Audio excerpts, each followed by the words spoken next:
They burned her letters to stop a plague. They had already burned her from the history books. Welcome to the Wonder Archive. Part 4 of 4. Erased, then unearthed. 2 years later, Bolívar is dead, disillusioned, headed for exile, gone at 47. And the men who inherit his republics have no use for the woman who guarded him. They exile her, they seize her property, they turn her name into a warning about improper women.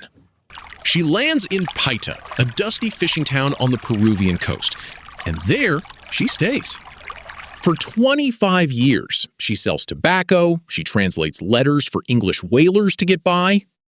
One of those sailors, the story goes, was a young Herman Melville. She was translating a world she had once helped move. She stayed poor, half-paralyzed, forgotten by the nation she helped build. What she never did was apologize. 1856, diphtheria sweeps the coast. It finds the woman on a hill. They burned her letters to stop a plague. They had already burned her from the history books. They threw her into a common grave. No stone, no name. The erasure looked complete. Here's the part that should bother you. None of this was an accident. It was a choice, made and then remade.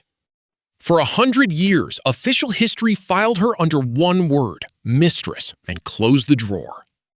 Then Pablo Neruda went looking for her grave and found only sand, so he wrote her a poem, The Unburied Woman of Paita.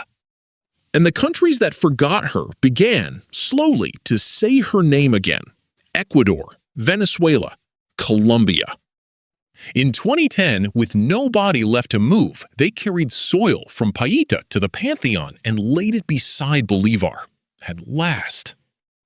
So here's the harder question. How many others are still filed under one small word?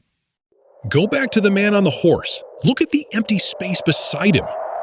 History is what somebody chose to carve. Everything else got left in the sand. Manuela Sainz kept a continent's future alive one night on a staircase. It took 100 years for anyone to carve her name. If you want the full chapter, the link is in the description below.